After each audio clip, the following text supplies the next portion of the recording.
Monsters don't wear neon signs. They wear tailored wool and smell like cedar and ozone, hiding in plain sight during a commute, a shared ride, or beside a stranger staring at their phone while rain hammers the roof. Mira just wanted to get home when she fought a stranger for the back seat of a battered sedan in the middle of a torrential downpour, completely unaware she was buckling in next to a man who owned the city, the rain, and soon her. The rain didn't fall, it spat. It came down in hard, freezing sheets that felt like gravel against Mira's cheeks. She stood under the frayed awning of the diner, her uniform smelling faintly of stale grease and industrial bleach. It was Tuesday, 11:40 at night, and the city felt less like a place to live and more like an open wound. Water pooled in the clogged gutters, rising over the curbs and swallowing the trash that the sanitation department hadn't bothered to pick up in a week. Mira pulled her thin coat tighter across her chest.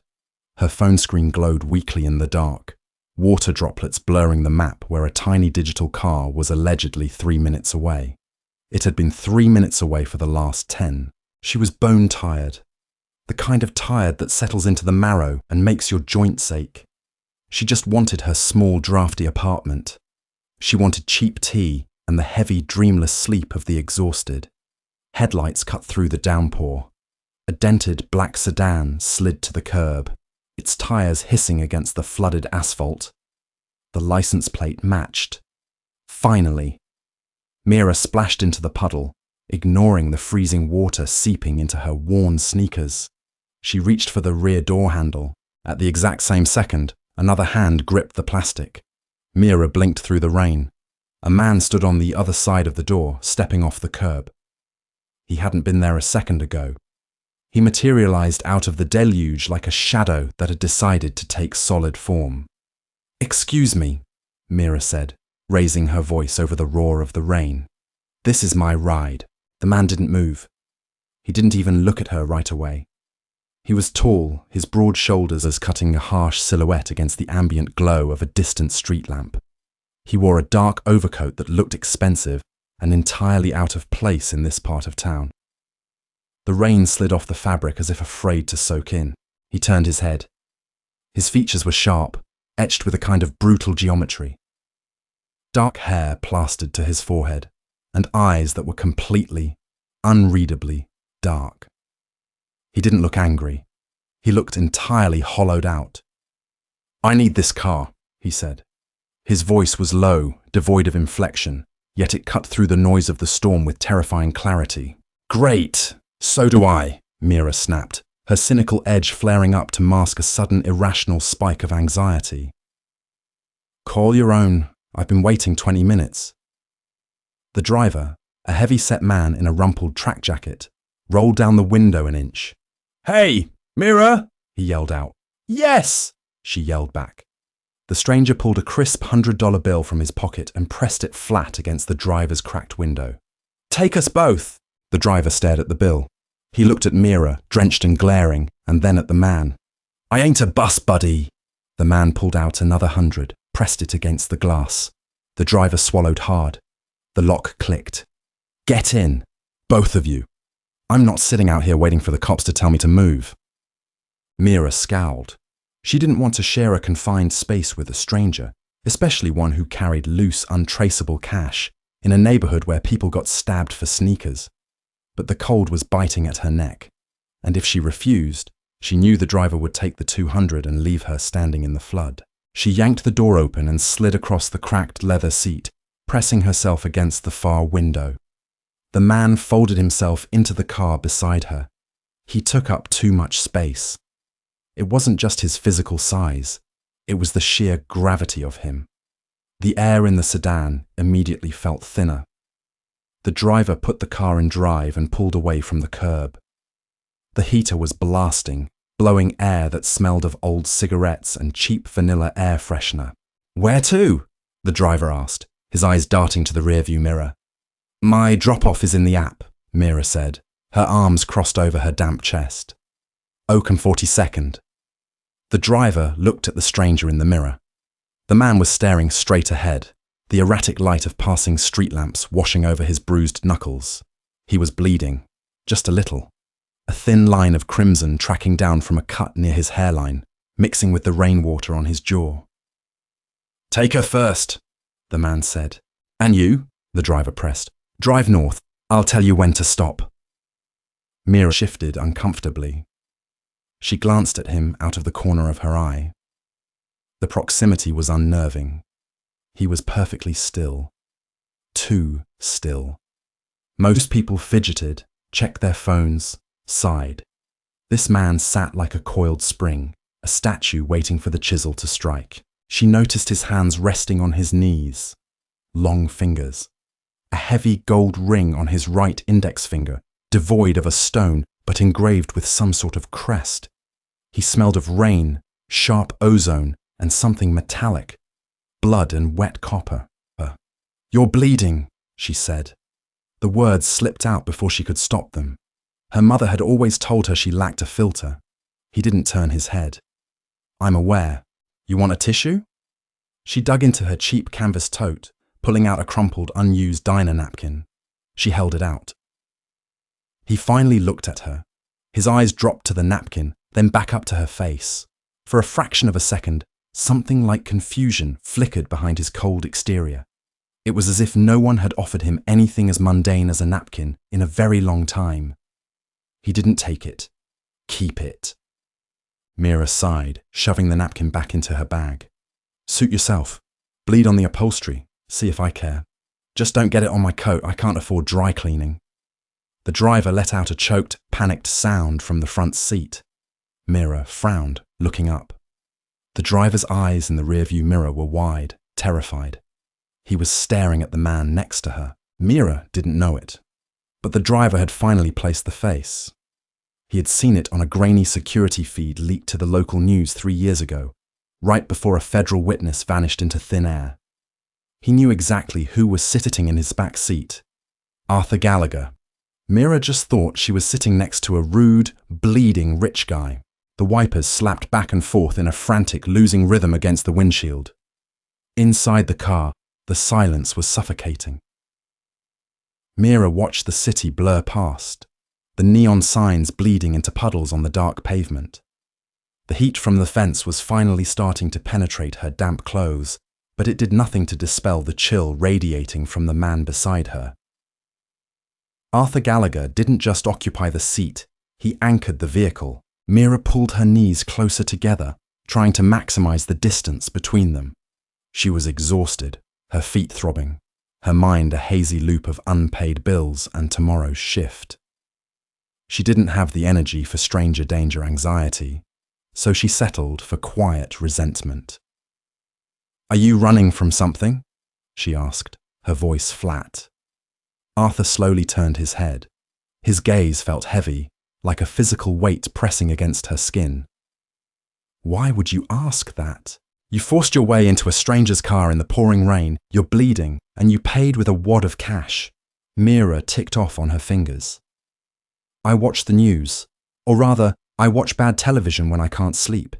It's either an angry wife, loan sharks, or the cops." A faint, almost imperceptible muscle feathered at his jaw. None of the above. "Right. Sure." Mira leaned her head against the cold glass of the window. "Look, as long as whoever gave you that cut doesn't shoot up this car, I don't care. I just want to go to sleep." Arthur studied her profile. Women didn't speak to him this way. People in general didn't speak to him this way. They stammered.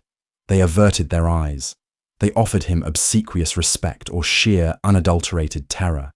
This woman, smelling of cheap soap and old frying oil, looked at him with nothing but sheer exhaustion and profound annoyance. "No one is going to shoot up this car," Arthur said, his tone deadpan. "Good to know," Mira muttered. Up front, the driver let out a high-pitched cough.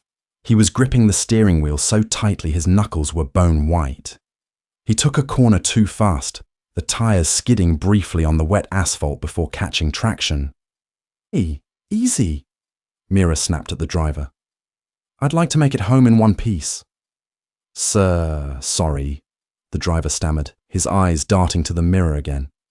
"Roads are slick." Arthur didn't say a word to the driver, but Mira felt the shift in him. His posture didn't change, but his awareness expanded. He was tracking the car's movements, the streets they passed, the distance to the vehicles behind them. It was an instinctual, predatory vigilance. They hit a red light. The car idled, engine rumbling. A sleek, black SUV pulled up in the lane next to them. Its windows were tinted pitch black, completely opaque in the night. Arthur's hand moved. It was a slight adjustment, slipping his right hand inside the lapel of his overcoat. He didn't pull a weapon, but the implication was deafeningly loud to anyone who knew what to look for. Mira didn't. She was busy rubbing her temples, a dull headache building behind her eyes. The light turned green. The SUV surged forward, throwing a wave of dirty water over the hood of their sedan. Arthur's hand slowly withdrew from his coat. The tension bled out of the space between them, though his eyes remained fixed on the taillights of the departing vehicle. "Must be nice," Mira said suddenly. Arthur looked at her. "What?"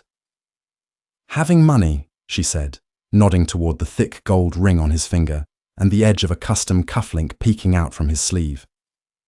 "You just throw hundreds at a problem and it goes away. A ride, a quiet getaway. Must make life very simple." "Money rarely makes life simple," Arthur replied softly. "It just changes the nature of the complications." Mira let out a dry, cynical laugh, spoken like someone who's never had to choose between paying for heating or eating dinner. Arthur didn't argue. He had grown up with nothing, scraping his way up from the gutter through sheer violence and ruthless calculation. But he wasn't going to justify his existence to a stranger in a rideshare. Instead, he observed her. She was unremarkable at first glance. Pale skin, dark hair pulled into a messy, damp knot, dark bags beneath her eyes. But there was a stubborn set to her jaw, a fierce protective shell she wore like armor. She wasn't surviving, she was enduring. He recognized the difference. He had built his empire on people who endured. "Where do you work?" he asked. The question was unprompted, strange. Mira frowned at him. "Why do you care?" "I don't. I'm making conversation. You seem to prefer it to silence." "I work at a diner," she said, looking away. "On 8th.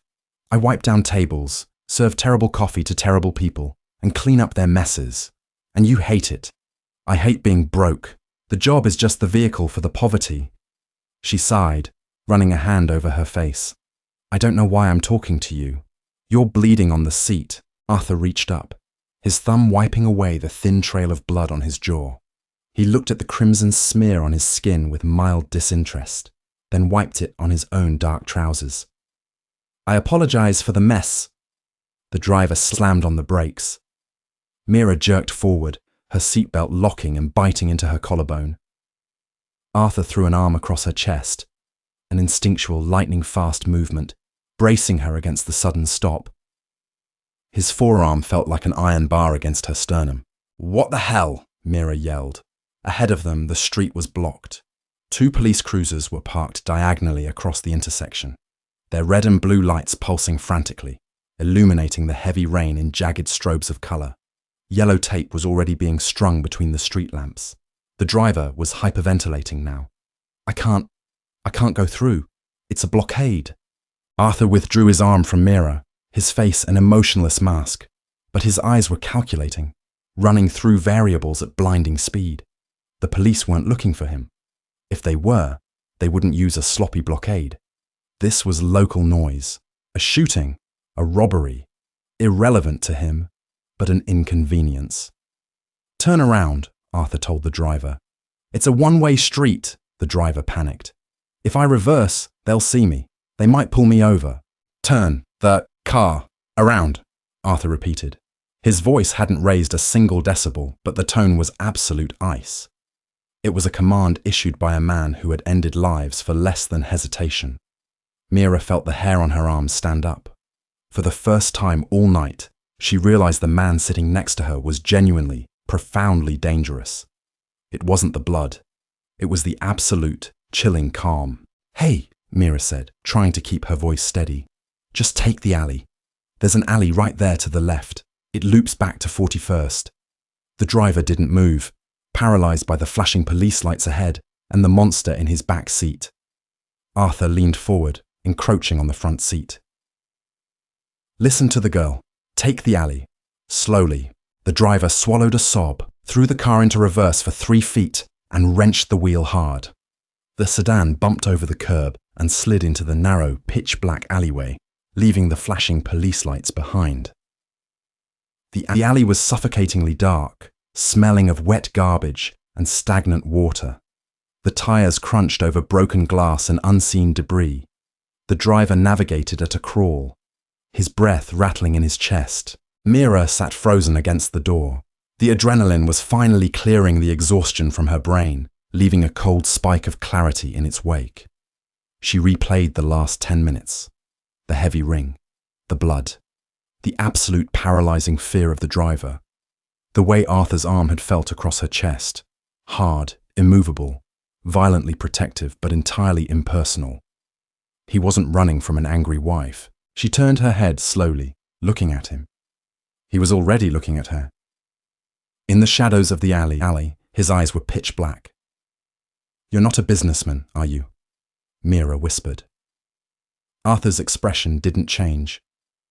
"I manage logistics." "Right, logistics." Mira let out a shaky breath. "Are you going to kill us?" It was a ridiculous question. If a man was going to kill you, he wouldn't politely inform you of his itinerary, but she had to ask. The silence was too loud. Arthur looked at her for a long moment. He leaned back against the cheap leather seat, putting a fraction of distance between them. "I have no reason to harm you, Mira. You're simply a passenger going home." She frowned. "How do you know my name?" The driver yelled it when he pulled up. She felt stupid, of course, but the way he said it, Mira, made it sound like a contract. "We're almost at 42nd, the driver choked out from the front, eager to break the tension, eager to get rid of them. The car emerged from the alley onto a slightly wider, slightly more lit street. Mira's neighborhood. It was a grim stretch of low-rise brick apartments, iron fire escapes zigzagging down the facades like rusted metal scars. Liquor store doors with barred windows and pawn shops anchored the corners. It was a place where people kept their heads down and minded their own business. "Pull over by the fire hydrant," Mira said. The car coasted to a stop. The rain was still coming down in sheets, drumming a relentless beat on the roof. Mira unbuckled her seatbelt. Her hands were shaking slightly. She grabbed her cheap tote bag, pulling it onto her lap. She just needed to open the door, run the 20 yards to her building's heavy metal door, and lock 3 deadbolts behind her. She reached for the door handle. "Wait," Arthur said. Mira froze. She didn't look at him. She just stared at the plastic handle of the door. "What?" "It's raining," he said. "I noticed." Arthur reached past her. His chest brushed against her shoulder, radiating a heat that contrasted sharply with the damp cold of the car. He pushed the door open for her. The freezing rain immediately blew into the back seat, soaking Mira's jeans. He didn't pull back immediately. He stayed close, his face mere inches from hers. She could smell the metallic tang of blood and the expensive cedar scent of his cologne. "Don't take rides from strangers anymore, Mira," he said quietly. "I didn't," she shot back, finding a sliver of her cynical courage. "You took a ride from me." The corner of Arthur's mouth twitched. It wasn't quite a smile, but it was a fracture in the ice. "Fair point. Go inside. Lock your door." Mira scrambled out of the car, entirely abandoning any semblance of dignity. She slammed the door shut and bolted across the flooded sidewalk. The rain instantly soaked her through, but she didn't care. She fished her keys out of her pocket with trembling fingers, dropping them once, cursing, snatching them up from a puddle. She shoved the key into the heavy iron door of her building, twisted, and shoved it open. Before stepping inside, she looked back. The black sedan was still idling at the curb. The tinted window rolled down halfway. Arthur was sitting in the back, visible in the dim wash of the street lamp. He wasn't looking at his phone. He wasn't telling the driver to move. He was watching her, making sure she got inside. Mira stepped into the dim, mildew-smelling lobby of her building and let the heavy door slam shut behind her. The lock clicked into place with a heavy, metallic thud. Outside in the car, Arthur watched the door close. He waited exactly 30 seconds. "Drive," he told the driver. Hector put the car in gear, his hands still trembling. "Where to?" "To the docks," Arthur said, his voice returning to that flat, dead tone. "And hand me your phone." Hector swallowed hard. "Mum, my phone?" "You have a dash cam and a microphone in the front console," Arthur stated, not asking a question. "I want the memory card. Now." Hector didn't argue. He ripped the small dashcam off the windshield, popping the micro SD card out with a trembling thumbnail, and handed it over his shoulder into the dark back seat. Arthur took it. He snapped the small piece of plastic in half with his thumb and forefinger, dropping the pieces onto the floor mat. He had a mess to clean up tonight. A rival faction had ambushed a meeting. That was where the cut on his head had come from. That was why his own armoured vehicle was currently a burning wreck in a warehouse district 3 miles away. He had enemies to hunt, blood to spill, an empire to secure. But as the car pulled away from the rundown apartment building on 42nd Street, Arthur looked out the window at the empty, rain-slicked sidewalk. Mira. She had offered him a napkin. She had glared at him with nothing but annoyance. In a world where everyone either wanted him dead or kissed the ground he walked on, a broke, cynical waitress had treated him like an inconvenience. Arthur leaned his head back against the seat and closed his eyes. He would find out exactly what diner on 8th Street she worked at. Not today, not tomorrow, but soon. Because monsters didn't just take what they wanted, they stalked it first. And Arthur Gallagher had never been one to leave an interesting loose end untied. Thursday tasted like old fryer oil and burnt filter coffee. Mira shoved a damp rag into the pocket of her apron and picked up a stack of sticky laminated menus. The diner on 8th Street wasn't a retro, charming establishment. It was a tiled tube of fluorescent lighting that catered to third-shift nurses, insomniacs, and people sobering up after a bad decision. Her feet throbbed in time with her pulse. 2 days had passed since the ride in the storm, and the memory had already begun to curdle into the realm of a stress-induced fever dream. Arthur Gallagher. The blood, the quiet menace, the police blockade. It felt like something she had watched on a cheap television, rather than something she had lived. "Table 4 needs a wipe," Greg barked from behind the grill.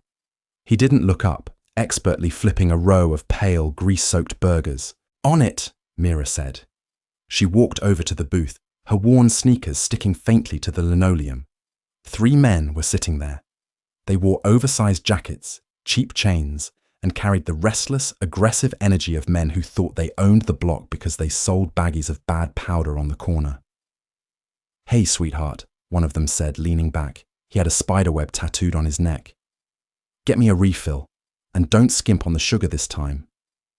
Mira didn't flinch. She grabbed his thick ceramic mug. "It's on the table, in the glass pourer. Use your hands." The man's friends chuckled, a low, ugly sound. The guy with the tattoo flushed, sitting up straighter. He grabbed Mira's wrist as she turned to leave. His grip was tight, digging into the delicate bones. "I told you to do it," he said, his voice dropping an octave, aiming for intimidation. Mira looked at his hand. Then she looked at his face. She was too exhausted to be afraid. "Let go of me, or I pour the hot coffee in my other hand directly into your lap. Your choice, tough guy." He narrowed his eyes, calculating if she was bluffing. Before he could decide, a shadow fell over the table. It wasn't Arthur. It was a man in a charcoal suit that probably cost more than the diner's annual revenue. He had the build of a heavyweight boxer and the dead eyes of a shark. He didn't say a word. He simply reached out, clamped his massive hand over the tattooed man's wrist, and squeezed. There was a sickening crunch. The tattooed man shrieked, instantly letting go of Mira. He scrambled backward in the booth, clutching his wrist against his chest, his face draining of color. His 2 friends froze, their hands hovering over their pockets, but a single, flat look from the man in the suit kept them paralyzed. "Time to leave," the man in the suit said. His voice was polite, quiet, and utterly terrifying. The three men scrambled out of the booth, tripping over each other in their haste to get to the door. The bell jingled frantically as they shoved their way out into the cold night. Mira stood frozen, her heart suddenly hammering against her ribs. She looked at the man in the suit. He didn't look at her with pity or aggression. He looked at her like she was an objective he had been ordered to secure. He reached into his breast pocket, pulled out a crisp $50 bill, and set it on the sticky Formica table. "For the coffee," he said. He turned and walked out. Mira stared at the bill. It was folded exactly the same way the hundreds had been folded in the back of the sedan. A cold spike of dread drove itself straight down her spine. The fever dream was over. The monster had found her. By Friday afternoon, the dread had metastasized into outright paranoia. Mira sat on the edge of her lumpy mattress, staring at the cast-iron radiator in the corner of her bedroom. It was hissing. Heat was rolling off it in thick, glorious waves. The radiator hadn't worked since October. She had called her landlord, Mr. Henderson, 6 times. Every time he had told her he'd get to it when she caught up on her late fees. He was a miserable, tight-fisted man who smelled like stale cigars and enjoyed leveraging his tenants' poverty against them. 10 minutes ago, she had walked through the lobby to check her mail. Henderson had been standing by the stairwell. Usually, he would sneer at her or demand to know when she was getting her next paycheck. Today, he had pressed himself against the peeling wallpaper to let her pass, his eyes fixed firmly on the floor. He was sweating. "Heater's fixed, Miss Mira," he had stammered. He had never called her miss in the 3 years she had lived there. "Rent's settled too, paid through the end of the year." She had frozen on the stairs. "What? Who paid it?" "Just a clerical error on my part," he lied, his voice trembling. "We're all good. Any problems, you just let me know." He had practically run down the hallway to get away from her. Now, sitting in the unnatural warmth of her apartment, Mira felt like she was suffocating. This wasn't a fairy tale. When a billionaire pays your rent in a movie, it's a grand romantic gesture. When a ruthless crime boss pays your rent in the real world, it's a leash. It's a quiet, violent reminder that he knows exactly where you sleep, who holds the keys to your life, and how easily he can manipulate the world around you. She stood up and paced the narrow length of the room. She was angry. The sheer violating audacity of it made her blood boil. She had spent her entire adult life fiercely protecting her independence. She ate instant ramen and walked in the freezing rain to avoid owing anyone anything. Debt was a trap, and Arthur Gallagher had just dropped a steel cage over her head. She grabbed her coat. She didn't know where he lived, or where his headquarters was, but she knew how men like him operated. They liked to watch the dust settle. She marched out of the apartment building, the newfound heat of the rooms feeling like a mockery against the bitter winter wind outside. She walked the 4 blocks to the diner, her hands shoved deep into her pockets, her jaw set. She was early for her shift. The diner was mostly empty, save for a trucker asleep in a corner booth and a couple sharing a milkshake at the counter. Mira tied her apron on with violent, jerky movements. She slammed a stack of clean mugs onto the shelf behind the counter. "Whoa, easy," Greg said, eyeing her from the grill. "Mugs cost $2 a pop. You break 'em, you buy 'em." "I'll buy the whole damn diner if I have to," Mira muttered, grabbing the coffee pot. She didn't have to wait long.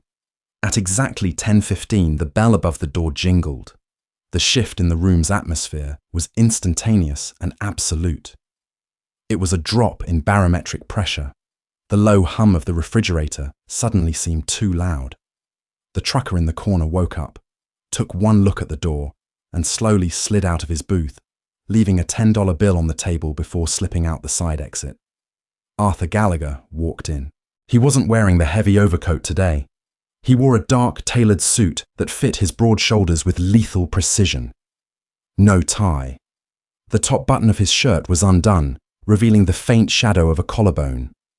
The cut on his forehead was gone, replaced by a thin, pale scratch.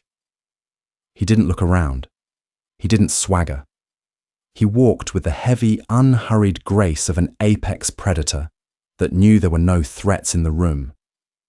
He sat at the counter, directly in front of Mira's station. Mira gripped the handle of the glass coffee pot so tightly, her knuckles turned white.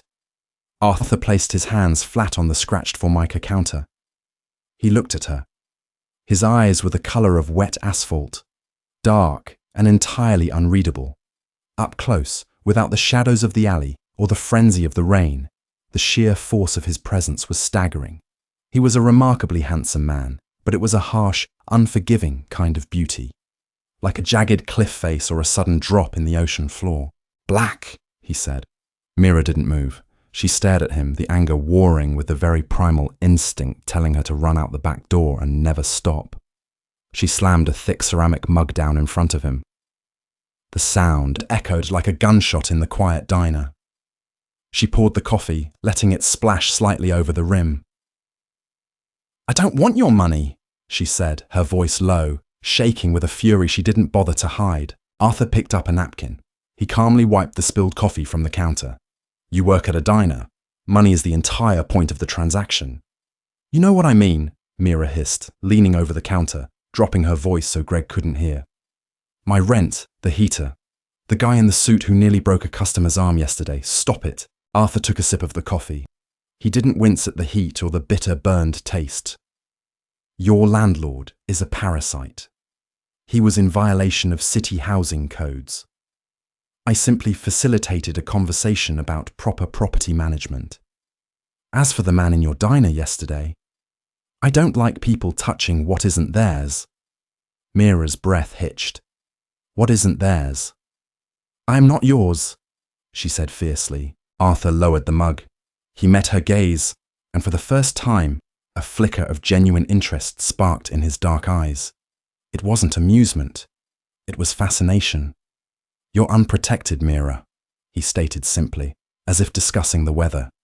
"You live in a rough neighborhood, you work late hours, and you have a habit of speaking to dangerous men without a filter.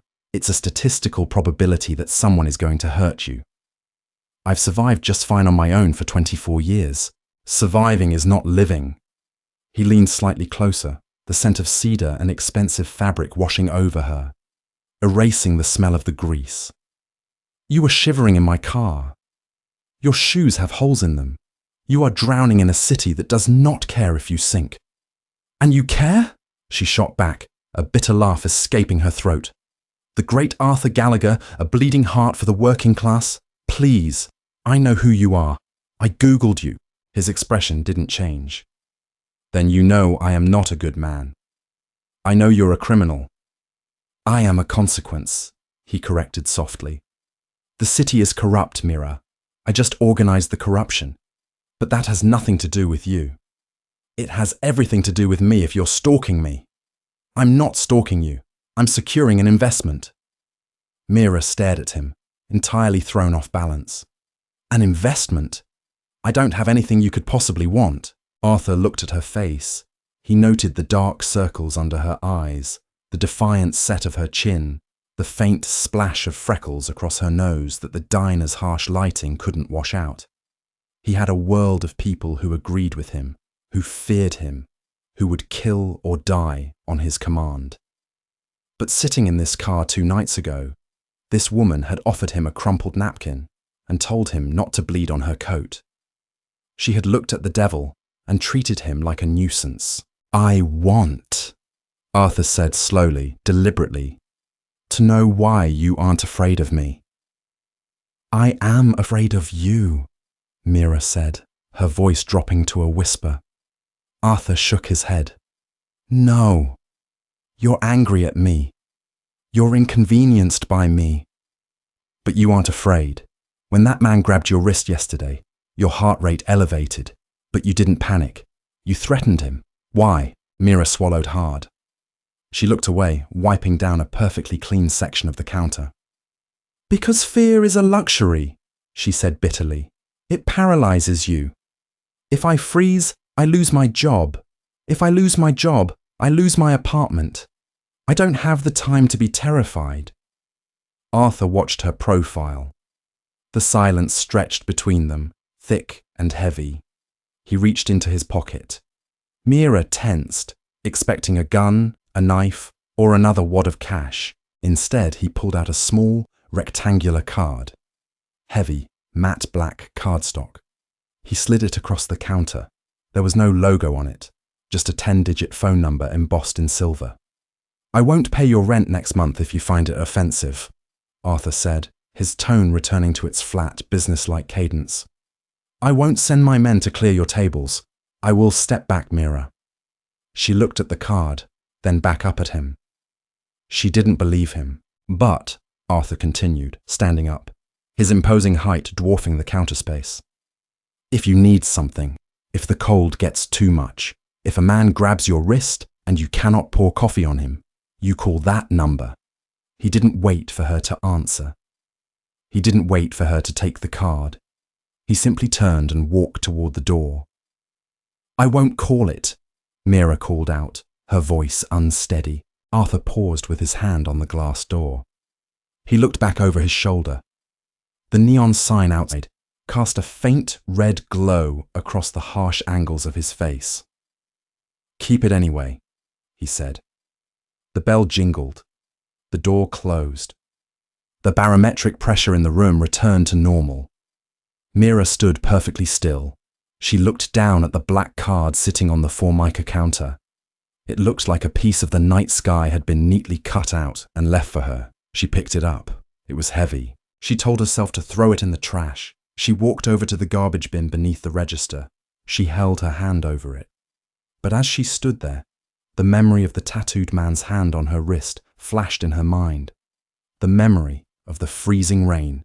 The memory of Arthur's arm across her chest, a sudden, violent shield in the dark. Slowly, Mira lowered her hand. She slipped the black card into the pocket of her apron, right next to her damp rag. The monster had given her a leash. But for the first time in her life, Mira wondered if she was the one holding the other end. 2 weeks passed. 14 days of bitter wind, split shifts, and the relentless grinding hum of the city. Mira tried to scrub the memory of Arthur Gallagher out of her mind with the same abrasive pad she used on the diner's grill. She threw herself into the exhaustion. She picked up 3 extra shifts, covering for a waitress who had caught the flu. She paid her electric bill in full, holding the flimsy paper receipt like a shield against the creeping feeling that she was no longer the sole architect of her misery. But the black card was always there. It migrated from her apron to her winter coat, then to the nightstand beside her bed. It was a heavy, matte black anchor. She hated it. She hated what it represented.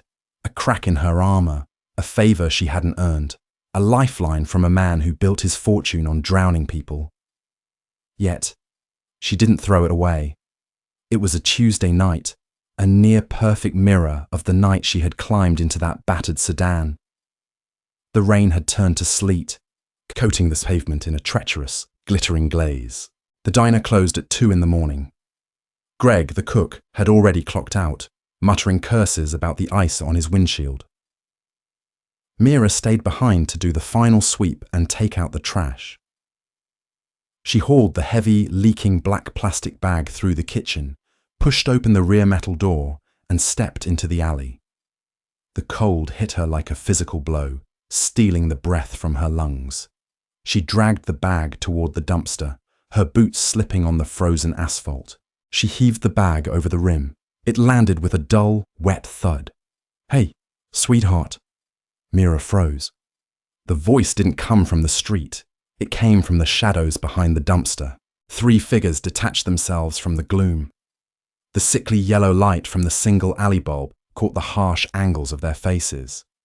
She recognized them instantly. It was the trio from the booth. The one in the center, the man whose wrist Arthur's enforcer had shattered, was holding his right arm tight against his chest, wrapped in a dirty fiberglass cast. He didn't look arrogant today. He looked feral. "Thought you had permanent security," the man said, stepping forward. His breath plumed in the freezing air. "Been watching this shithole for a week. Your suit hasn't shown up once." Mira took a slow step back toward the diner's heavy metal door. "You're trespassing. The camera above the door is recording. Camera's been dead since 2019. One of the other men laughed, a harsh, scraping sound. Mira didn't look up to check. She kept her eyes on the man with the cast. Her heart began to hammer a frantic, erratic rhythm against her ribs. This wasn't a mugging. Men who wanted money didn't wait in the freezing sleet for a week. They wanted equity. They wanted to balance the ledger. "I don't have anything to do with that man," Mira said, keeping her voice steady, though her hands had begun to tremble. "He was a customer, that's it. He broke my arm in 3 places," the man hissed, closing the distance. "I lost my corner, I lost my product, because of a mouthy waitress who didn't know her place." Mira didn't wait for him to finish the monologue. She turned and sprinted for the door. She was fast, fueled by raw, unadulterated panic, but her worn boots betrayed her. Her heel caught on a patch of black ice, and she slammed hard onto her knees, the impact sending a sickening jolt up her spine. Before she could scramble up, a heavy boot slammed into her ribs. The air vanished from her lungs. She collapsed onto her side on the freezing asphalt, gasping violently. Hands grabbed the collar of her cheap coat, dragging her backward, away from the door and deeper into the alley's dark throat. "Check her pockets," the man with the cast ordered. "Take her phone." Rough hands patted her down. They found her cheap smartphone and smashed it against the brick wall. Pieces of plastic and glass scattered across the ice. Mira fought. She kicked out blindly, her boot connecting with someone's shin. A man cursed and struck her across the face. The blow was clumsy but hard, snapping her head to the side. The metallic taste of blood flooded her mouth. "Hold her still," the leader growled, stepping closer, reaching into his jacket with his good hand. He pulled out a folding knife, the blade catching the dim light. Mira's vision blurred. The cynical, hardened shell she had worn for years cracked wide open, exposing the terrified core beneath. She wasn't going to survive this. Grit didn't stop steel. Attitude didn't heal stab wounds. Her hand, numb with cold and panic, scrabbled blindly inside the deep pocket of her coat. Her fingers brushed against a heavy piece of cardstock. If the cold gets too much. She didn't have her phone. She couldn't call the number. But as the man stepped over her, raising the knife, a massive, deafening roar tore through the alley. It wasn't thunder. It was the sound of a V8 engine pushing hundreds of horsepower, echoing off the narrow brick walls. Twin headlights blinded the men, flooding the alley with an intense, aggressive white light. A black SUV had jumped the curb, blocking the alley's exit. The men froze, shielding their eyes. The doors of the SUV didn't open. The windows didn't roll down. It just sat there, idling, a mechanical beast trapping them in the dark. Then, the rear passenger door clicked open. Arthur Gallagher stepped out into the sleet. He didn't have an umbrella. He wasn't wearing a coat. He wore a dark suit, the jacket unbuttoned. In the glaring headlights, he looked less like a man and more like an executioner who had just clocked in for his shift. The 3 thugs backed away from Mira. The knife vanished back into the leader's pocket. "Hey, man," the leader stammered, raising his good hand. "We didn't know. We were just—" Arthur didn't let him finish the lie. He didn't speak a single word. He closed the distance with terrifying speed. He didn't throw a wide, brawling punch. He moved with clinical, devastating precision. His hand snapped out, catching the leader by the throat. He drove the man backward, slamming his skull against the brick wall with a sickening crack. The other 2 men lunged. Arthur moved fluidly, stepping inside the first man's guard and driving an elbow into his sternum. The man folded like a broken chair, choking on his own breath. The 3rd man pulled a gun, but before he could raise the barrel, Arthur caught his wrist, twisted it sharply, and drove his knee into the man's ribs. The gun clattered onto the ice. It lasted less than 15 seconds. 3 men were on the ground. 1 was unconscious. 2 were writhing, making wet, pathetic sounds of agony. Arthur stood over them. His chest was barely heaving. He adjusted his cufflink, pulling the sleeve of his suit jacket down over his wrist. He turned slowly and looked at Mira. She was still on the ground, leaning against the damp brick wall. Her lip was split, bleeding down her chin. She was shaking so violently, her teeth were chattering, her hands clutching the edges of her torn coat. Arthur's dead. Flat Eyes swept over her, cataloguing the dirt on her clothes, the blood on her face, the absolute terror in her posture. A muscle in his jaw locked. The coldness in his demeanor vanished, replaced by a dark, volatile fury that seemed to pull the oxygen straight out of the alley. He walked toward her.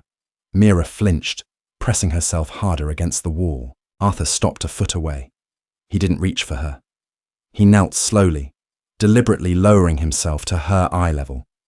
The sleet soaked into the knees of his expensive trousers, but he didn't seem to care. "You didn't call," he said. His voice was a rasp, tight and controlled. Mira stared at him, her chest heaving. She slowly pulled her hand out of her coat pocket. She opened her fingers. The black card rested on her palm, slightly bent, the edges damp. They broke my phone," she whispered. Arthur looked at the card in her trembling hand. He reached out, his long fingers gently wrapping around her fist, closing her fingers back over the card. His skin was warm. "Can you stand?" he asked. Mira tried to nod, but the movement sent a sharp spike of pain through her ribs. "I don't know." Arthur didn't ask again. He slid one arm under her knees and the other around her back, lifting her off the freezing asphalt effortlessly. Mira gasped, instinctively gripping the lapels of his suit jacket. He smelled of rain, sharp ozone, and violence. "My apartment," she mumbled, her head resting against his chest. "I need to go home." Arthur carried her past the groaning men on the ground. "Your home is a box with a broken lock, Mira. You're not going back there tonight." The interior of the SUV was a fortress of leather and silence. The windows were deeply tinted, turning the chaotic, flashing lights of the city into a muted blur. Mira sat in the back seat, wrapped in a heavy charcoal grey wool blanket that Arthur had pulled from the trunk. The heater was roaring, but the chill was lodged deep in her bones. She couldn't stop shivering. Arthur sat next to her. He wasn't crowding her, but his presence commanded the space. He had poured a glass of water from a small refrigerated console between the seats and handed it to her. She held it with both hands, watching the water tremble. The driver in the front, a different man from Hector with thick shoulders and a professional invisible demeanor, navigated the icy streets smoothly. "How did you know?" Mira finally asked. Her voice sounded thin, frail. It was a tone she despised. Arthur looked out the window at the passing city. "I had a car stationed down the block from the diner. They had orders to observe. When those men moved into the alley, my men called me. I was 3 blocks away." Mira's grip on the glass tightened. "You had me followed. I had you protected." "I didn't ask for protection," she snapped, a flash of her old anger breaking through the shock. Arthur turned his head. His gaze pinned her to the seat. "You didn't ask for a knife in your ribs either, but that was the itinerary for your evening. You can be angry at me tomorrow, Mira. Tonight you will drink the water and focus on breathing." She glared at him, but the fight drained out of her as quickly as it had flared. Her ribs throbbed. Her lips stung. She brought the glass to her mouth and took a slow sip. "Where are you taking me?" she asked. "Somewhere secure." "That's not an address." "It's a guarantee." They drove in silence for another 20 minutes. The architecture outside the window changed from the cramped, crumbling brick of her neighborhood to towering spires of glass and steel. They were entering the city's financial heart, a place where money moved in silence and power was built into the skyline. The SUV descended into a brightly lit, subterranean parking garage. The driver pulled into a private bay flanked by concrete pillars and put the car in park. Arthur opened his door and stepped out. He walked around to her side and opened her door. Mira hesitated. She looked at the sterile, concrete environment. This was the threshold. If she got out of this car, she was stepping entirely out of her world and into his. She would be a ghost in a machine she didn't understand. "I can take an Uber back to my place," she said, a final, desperate attempt to reclaim her autonomy. Arthur didn't smile. but the corner of his eye crinkled. "I think we both know how your Uber rides end. Come, Mira." He offered his hand. She stared at it. The heavy gold ring, the bruised knuckles, the same hand that had just shattered a man's skull against a brick wall. She placed her hand in his. He helped her out of the car, his grip firm but surprisingly gentle. He led her toward a pair of frosted glass doors. A keypad glowed on the wall. Arthur didn't punch in a code. He pressed his thumb against a biometric scanner. The doors slid open with a soft pneumatic hiss, revealing a private elevator lined in brushed steel. They stepped inside. There were no buttons, just a single keyhole. Arthur produced a small silver key, turned it, and the elevator immediately shot upward. The acceleration made Mira's stomach drop. "It's a penthouse," Arthur said, noticing her white-knuckled grip on the blanket. "The building is owned by a shell corporation. My security team controls the lobby, the garage, and the roof. No one comes up here unless I allow it." "Is this where you live?" "It's where I sleep when I require absolute silence." The elevator decelerated and stopped. The doors opened directly into the apartment. Mira stepped out and stopped dead in her tracks. It wasn't an apartment. It was a compound suspended in the clouds. The walls were entirely floor-to-ceiling glass, offering a panoramic, dizzying view of the city sprawling below, glittering like a scattered handful of diamonds on black velvet. The floors were dark, polished hardwood. The furniture was minimalist, expensive, and entirely devoid of personality. There were no photographs, no books, no clutter. It looked like a museum exhibit titled Wealth and Isolation. "There's a bathroom down the hall to the right," Arthur said, shrugging off his suit jacket and tossing it over the back of a stark white leather sofa. "Clean towels are under the sink. Take a shower. The hot water will help with the shock." Mira stood awkwardly in the massive living room, clutching the blanket. "And then what?" Arthur walked toward a sleek black marble kitchen island. "And then I look at your ribs to make sure they aren't broken. Go." It was an order, not a suggestion. Mira didn't have the energy to argue. She moved down the hallway, finding the bathroom exactly where he said it would be. It was the size of her entire apartment, lined with dark slate and possessing a shower that looked like a glass cube. She locked the door, a habit that felt utterly ridiculous in a fortress, and dropped the blanket. She peeled off her torn, damp coat, her cheap sweater and her jeans. She caught sight of herself in the massive, fog-free mirror. She looked a wreck. Her bottom lip was swollen and purple, a dried trail of blood flaking on her chin. A massive, angry bruise was already blooming across her left side, where the boot had connected. She looked exactly like a girl from the slums who had picked a fight with the wrong people. She stepped into the shower and turned the heavy chrome dial. The water was instantly scalding. She stood under the spray, letting it wash the sleet, the dirt, and the blood down the drain. As the heat thawed her bones, the adrenaline finally, completely crashed. Mira leaned her forehead against the cool glass of the shower wall and began to cry. It wasn't a gentle, cinematic weeping. It was ugly, ragged, gasping sobs that tore at her bruised ribs. She cried because she had almost died in an alley over a spilled cup of coffee. She cried because she was trapped. She cried because she was terrified that, for a fraction of a second, she was glad the monster had shown up to save her. When Mira finally emerged from the bathroom, the apartment was dead silent. She had found a thick, white terrycloth bathrobe hanging on the back of the door. It was miles too big, swamping her frame, making her look like a child playing dress-up. She had rolled the sleeves up and tied the belt tightly around her waist. She walked back into the main living area. Arthur was standing by the floor-to-ceiling window, looking out over the city. He had removed his tie and rolled up the sleeves of his white dress shirt, revealing forearms corded with muscle and crisscrossed with faded silver scars. He held a crystal tumbler in his right hand. The ice clinked softly as he turned to face her. His eyes swept over her, taking in the damp hair, the pale skin, the oversized robe. His gaze lingered for a fraction of a second on the swollen split of her lip. "Sit," he said, gesturing to the sofa.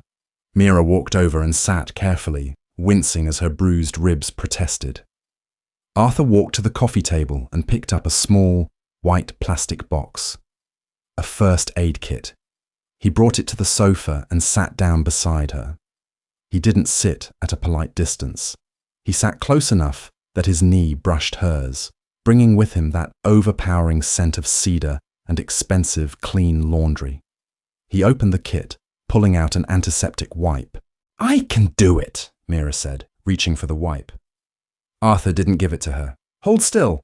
He leaned in. Mira went entirely rigid. She squeezed her eyes shut as the cold, stinging wipe touched her split lip. Arthur's touch was entirely contradictory to his nature. The hands that had casually snapped a man's neck against a brick wall were currently moving with surgical, agonizingly slow gentleness over her face. He cleaned the blood away, his thumb resting lightly on her jaw to hold her head steady. "Open the robe," he said, his voice flat. Mira's eyes flew open. "What?" "No. I need to see your ribs, Mira. I am not asking you to undress for my entertainment. If they are fractured, you need a doctor. If it is a contusion, you need ice. Open the robe." She stared at him, looking for any trace of sleaze or underlying motive. There was none. He was looking at her like a mechanic evaluating a damaged engine. It was strangely reassuring. With trembling fingers, Mira loosened the knot of the belt and parted the heavy fabric, exposing her left side. Arthur looked at the massive, dark purple bruise spreading across her ribcage. He reached out, his fingertips grazing the edge of the swelling. Mira hissed in pain, jerking away. "Does it hurt to breathe?" Arthur asked, pressing gently on the bone structure. "Only when I inhale fully." "Nothing is displaced. You have deeply bruised ribs. It will hurt to laugh, cough, or twist for the next 3 weeks." He pulled his hand back and handed her a small chemical ice pack he had crushed to activate. "Hold this against it." Mira took the ice pack, pressing it to her side, and quickly pulled the robe closed. Arthur sat back, resting his arm on the back of the sofa. He looked at her, his dark eyes unreadable. "I hate this," Mira whispered, staring at the floor. "Ice, needing you." She looked up, meeting his gaze. Her eyes were red-rimmed, defiant.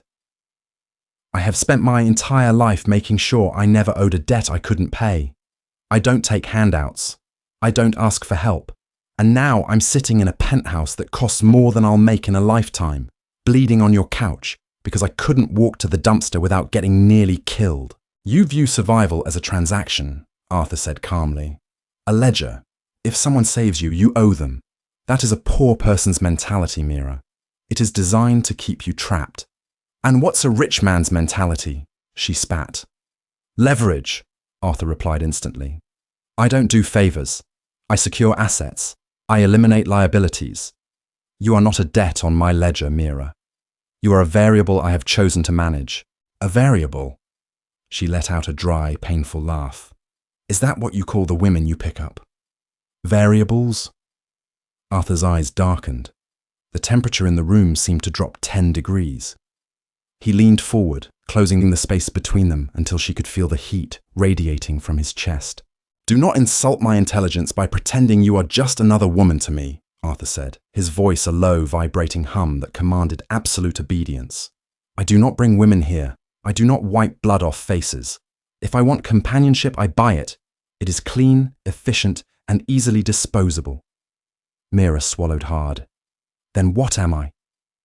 Arthur looked at her mouth, at the split lip, at the stubborn, defiant jut of her chin. "You are the only person in this city who looked at me and saw an inconvenience instead of a god," he murmured, his gaze rising to meet hers. "You gave me a napkin when I was bleeding. You yelled at my driver. You threatened a man twice your size with a pot of coffee." He reached out, his knuckles brushing lightly against her unbruised cheek. "You are unbroken, Mira. In a world full of shattered glass, you are solid stone. I don't want to fix you. I don't want to save you." His thumb traced the line of her jaw. "I want to keep you." Mira's breath hitched. Her heart was hammering again, but this time it wasn't from fear. It was from the sheer, overwhelming intensity of the man sitting beside her. He wasn't offering her a fairy tale romance. He was offering her a cage, but it was a cage lined with silk. built by a monster who would burn the city to the ground before he let anyone else touch her. "I'm not a pet, Arthur," she whispered, her voice trembling but her gaze never leaving his. "I know," he said softly. He leaned in. He didn't kiss her lips. He was too careful of the cut. Instead, he pressed his mouth to the corner of her jaw, just below her ear. His lips were warm, firm, and entirely deliberate. A shiver tore down Mira's spine that had absolutely nothing to do with the cold. "You're going to sleep," Arthur whispered against her skin. "You are going to heal, and tomorrow we are going to discuss the terms of your new employment." He pulled back, his face a mask of terrifying composure once again. He stood up, picked up his glass of whiskey, and walked toward the dark hallway. "My bed is in the master suite," he said without looking back. "I will take the guest room. Do not try to leave, Mira. The doors require my fingerprint to open. Good night." He disappeared into the shadows. Mira sat alone on the white leather sofa, the ice pack numbing her side, her heart pounding a frantic rhythm in her chest. She looked out the massive window at the sprawling, glittering city below. She had survived the storm. She had survived the alley. But as she touched the spot on her jaw where his lips had lingered, Mira realized with terrifying clarity that the most dangerous part of her life had only just begun. She had made a deal with the devil. And the worst part was, she wasn't entirely sure she wanted her soul back. Mira has officially stepped out of the freezing rain and into the golden cage of Arthur's world. But is she a captive or the one truly pulling the strings? The lines between protector and captor are blurring. And Arthur Gallagher, a man who plays for keeps. If you're completely obsessed with this gritty, slow-burn Mafia romance and want to see how Mira handles the terms of her new employment in Part 10, you know what to do. Smash that like button, subscribe to the channel, and share this with your friends. Leave a comment below. Would you have stayed in the penthouse or tried to break out?